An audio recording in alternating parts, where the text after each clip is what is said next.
जय हिंद। दोस्तों, आज इस वीडियो में आपके लिए लेकर एक बहुत ही ज़बरदस्त गवर्नमेंट जॉब अपडेट लेकर आया हूं, जो कि डायरेक्टली निकल के आ रहा है एओसी टेस्टमेंट और फायरमैन रिक्वायरमेंट। दोस्तों, एओसी मतलब आर्मी ऑर्डिनेंस कॉर्प्स यानी सेना आयुध कोर, जिसके अंदर टेस्टमेंट और फायरमैन पोस्ट के अंदर वैकेंसी निकल चुकी है। दोस्तों, दोनों ही पोस्ट ग्रुप सी की पोस्ट है। ऑल इंडिया की ये वैकेंसी मेल और फीमेल दोनों ही कैटेगरी कैंडिडेट के लिए एकदम बेस्ट वैकेंसी रहने वाला है। तो आप इस वीडियो में आपको इस वैकेंसी के रिगार्डिंग कंप्लीट जानकारी डिटेल्स देने वाला हूं। सबसे पहले डिपार्टमेंट पोस्ट वैकेंसीज के बारे में बात करेंगे। Post wise complete details, selection procedure, step wise step आपको समझाऊंगा। Post eligibility criteria, age limit, qualification क्या रखा गया है इस फॉर्म को भरने के लिए, साथ ही एग्जाम पैटर्न को डिस्कस करेंगे, exam syllabus, physical eligibility criteria के बारे में बात करेंगे। Running height, chest weight, long jump और हाई जंप इसमें कितना मांगा गया है, पोस्ट वाइज। साथ ही दोस्तों, सिलेक्शन होने के बाद किस पोस्ट में क्या सैलरी मिलने वाला है। तो दोस्तों, आप वैकेंसी को लेकर थोड़े से भी इंटरेस्टेड हैं तो वीडियो को आखिर तक जरूर देखें। चलिए वीडियो शुरू करते हैं। उससे पहले आपको याद दिलाऊं दोस्तों, अब आप सभी लेटेस्ट और important government job vacancy, state job vacancy update के लिए इस चैनल को सब्सक्राइब कर सकते हैं। चलिए दोस्तों, वीडियो को शुरू करते हैं। सबसे पहले डिपार्टमेंट पोस्ट ऑफ वैकेंसीज के बारे में, जैसे कि आपको स्टार्टिंग में पता है कि ये डिपार्टमेंट हमारा जो है एओसी यानी आर्मी ऑर्डिनेंस कॉर्प्स, जिसको हिंदी में सेना आयुध कोर कह हम सकते हैं, जो कि ministry of defence government of India के अंदर आता है, जो कि इंडियन आर्मी का एक मुख्य अंग है, जिसका मुख्य जिम्मेदारी जो है भारतीय सेना को, और यदि आवश्यक हो तो युद्ध और शांति के दौरान नौसेना और वायुसेना को सामग्री, यानी कि युद्ध के दौरान भारतीय सेना को जो भी चीज आवश्यकता हो, जैसे कोट, स्लीपिंग बैग, दस्ताने, चश्मे, कपड़े, तौलिए, बिस्तर, कॉप्स, बहुत आदि उपकरण और हथियारों जैसे गोलियां, तोपखाने के गोले, मिसाइल आदि की जिम्मेदारी इन्हीं के ऊपर रहता है। तो दोस्तों, ये जो है ना भारतीय सेना के मुख्य अंग है। वही दूसरी तरफ दवाइयों इत्यादि भी उपलब्ध करना इन्हीं की जिम्मेदारी है, यानी कि घायल सैनिकों की जीवन की रक्षा करेंगे। एओसी के बिना भारतीय सेना अधूरी कही जा सकती है।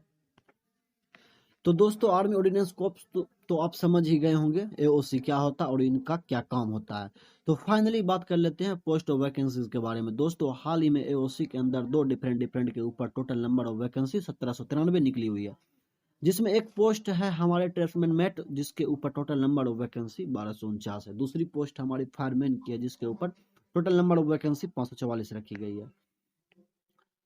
ये सभी vacancies division wise, category wise रखी गई है, जैसे कि central region, south western region की वैकेंसी अलग है। ये डिटेल्स आपको नोटिफिकेशन में देखने को मिल जाएगा, और नोटिफिकेशन में ये भी डिटेल्स आपको मिल जाएगा कि किस रीजन के अंदर कौन कौन से स्टेट आते हैं। यहाँ तक आप समझ गए हैं।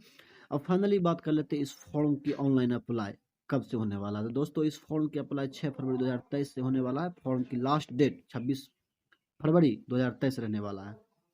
6 फरवरी 2023 से स्टार्टिंग होगा। बात कर लेते हैं फॉर्म फी के बारे में, तो जो कि बहुत ही इंपॉर्टेंट है। किसी भी कैटेगरी के लिए फॉर्म फी नहीं रखा गया, यानी कि इस फॉर्म को आप फ्री में अप्लाई कर सकते हो। इस एलिजिबिलिटी क्राइटेरिया के बारे में सबसे पहले एज डिस्कस करते हैं, उसके बाद आप एजुकेशन क्वालिफिकेशन की बात करेंगे।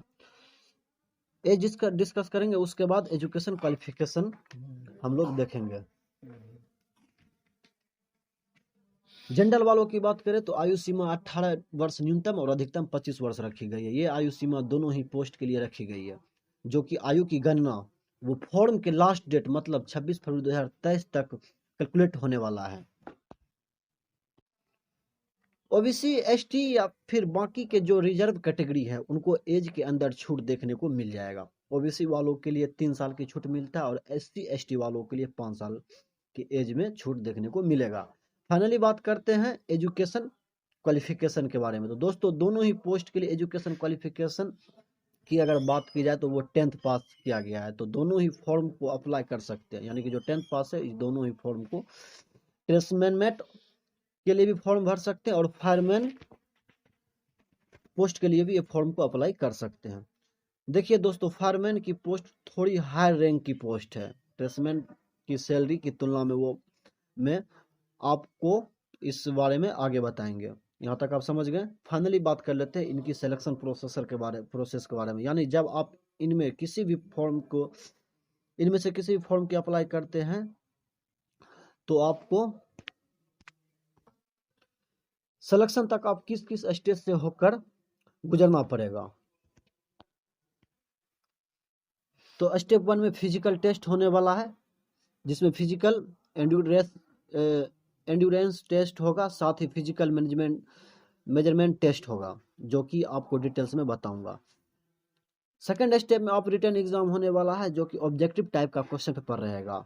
एक OMR बेस्ड एग्जाम, मतलब ऑफलाइन एग्जाम होने वाला है। उसके बाद आपको फाइनली मेरिट बनकर फाइनल सिलेक्शन हो जाएगा। बाकी का प्रोसेसर जो सिंपल होता है, डॉक्यूमेंट वेरिफिकेशन, वो तो आपको सिलेक्शन होने के बाद होगा। तो आप यहाँ तक आप समझ गए। सबसे पहले बात करते हैं ट्रेसमैन मेट वाली पोस्ट के सिलेक्शन प्रोसीजर के बारे में। तो ट्रेसमैन पोस्ट के में पहले आपको फिजिकल होने वाला है। जैसे कि मैंने आपको बताया है कि इसमें सबसे पहले आपको PET फिजिकल एंड्योरेंस टेस्ट होगा, क्लियर है, जिसमें कि आपको दौड़ होने वाला है। तो मेल कैंडिडेट के लिए जो रनिंग रखी गई है ट्रेसमैन मेट में के पोस्ट के लिए, उसमें 1500 मीटर यानी कि 1.5 किलोमीटर रखी गई है, जो कि आपको 6 मिनट के अंदर पूरा करना होगा। तो यहाँ तक समझ गए। ये हो गया आपका पहला टास्क। दूसरा टास्क जो है मेल कैंडिडेट के लिए, आपको 50 किलो का वेट होना चाहिए और 200 मीटर दौड़ना होगा 100 सेकंड के अंदर। समझ गए। ये दोनों चीजें होने वाला है PET में, ट्रेसमैन मेट पोस्ट के अंदर।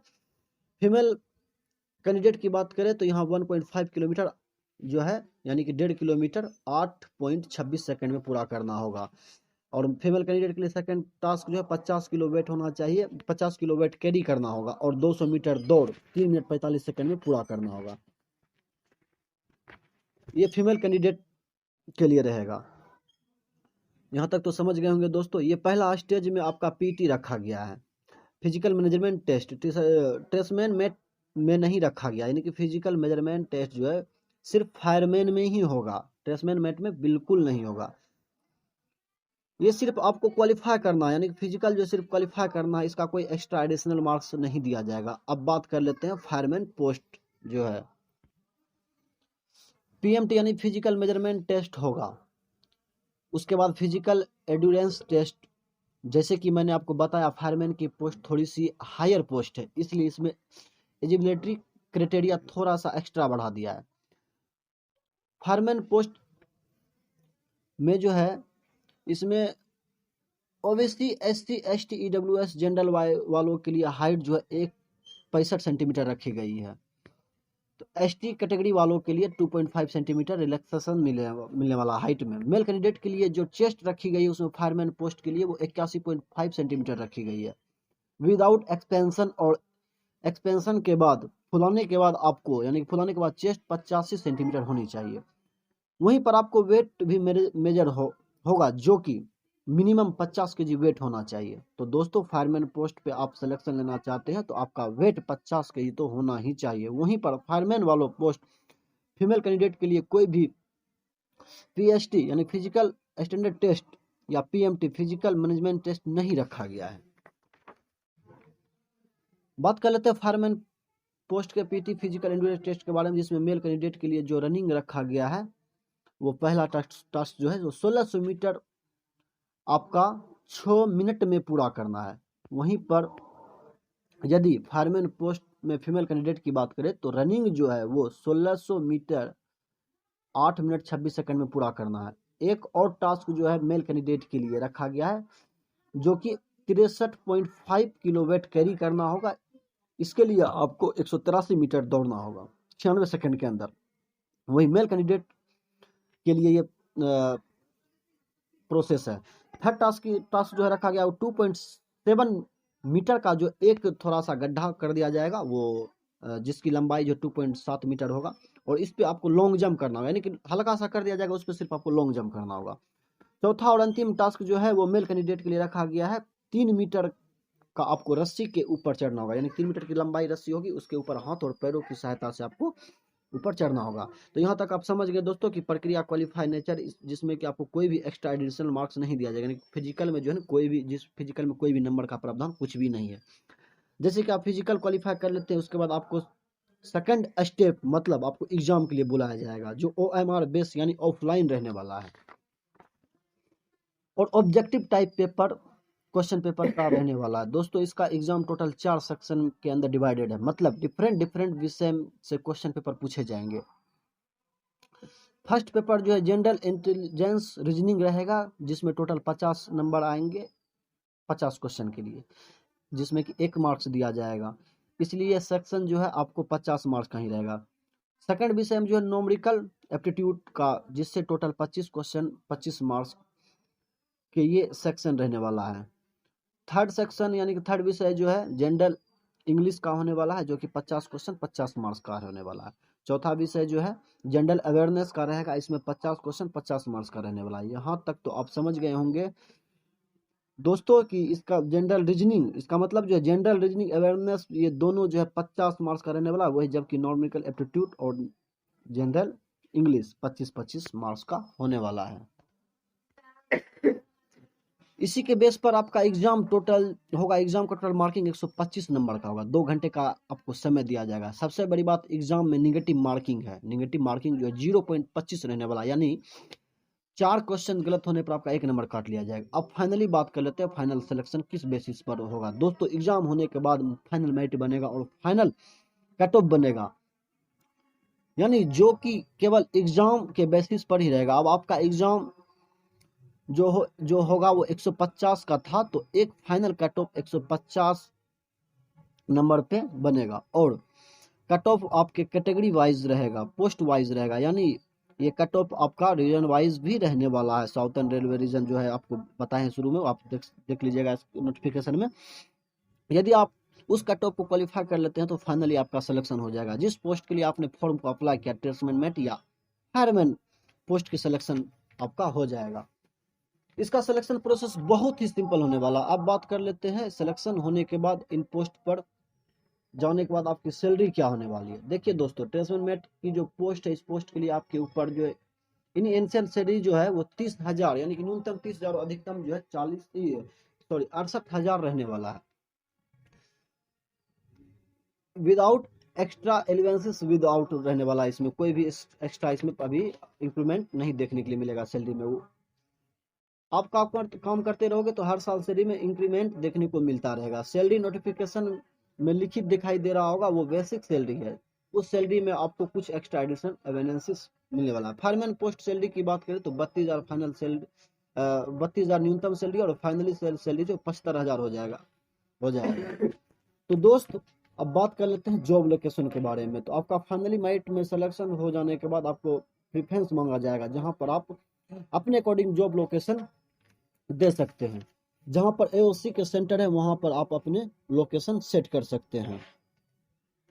अब बात करते हैं AOC की ट्रेनिंग कितने महीने का होने वाला है। इसमें नोटिफिकेशन में दिया गया है कि फाइनली सिलेक्शन हो जाने के बाद 24 मंथ यानी कि 2 साल के लिए ट्रेनिंग आपका होने वाला है। ये साफ साफ नोटिफिकेशन में दिया गया है। अब बात कर लेते हैं जॉब प्रोफाइल के बारे में। तो जॉब प्रोफाइल एक पोस्ट इसमें फायरमैन की है। फायरमैन के बारे में जानते ही होंगे, जहाँ पे आग उग लगते हैं वहाँ पे उनको जाकर के बुझाना पड़ता है। फायरमैन का काम आपको पता ही पहले से। और AOC का काम आपको पहले ही बता दिए, गोला बारूद यही सब हथियार को प्रोवाइड कराना, जब इमरजेंसी पड़े तो उस हालात में एयरफोर्स और नेवी को भी ये अपना सेवा प्रदान करेगा। तो दोस्तों मैं भी अभी ये वीडियो को बनाना शुरू किया है, इसमें कोई भी त्रुटि आपको लगे मेरे लैंग्वेज में तो उसके लिए मैं आपसे माफ़ी मांगता हूं, क्योंकि मैं जो हूं अभी इसमें थोड़ा सा अपने आप को मेहनत करके इस लैंग्वेज को मैं सुधारूंगा, किस तरह से बोलने का प्रयास करूंगा अच्छे से, और भी ढंग से अपने आप को मैं मेंटेन करूंगा। तो दोस्तों आई होप, मुझे उम्मीद है कि ये वीडियो आपको बहुत अच्छा लगा होगा। तो बने रहिए हमारे यूट्यूब चैनल पे। मिलते हैं नेक्स्ट वीडियो में, तब तक के लिए जय हिंद।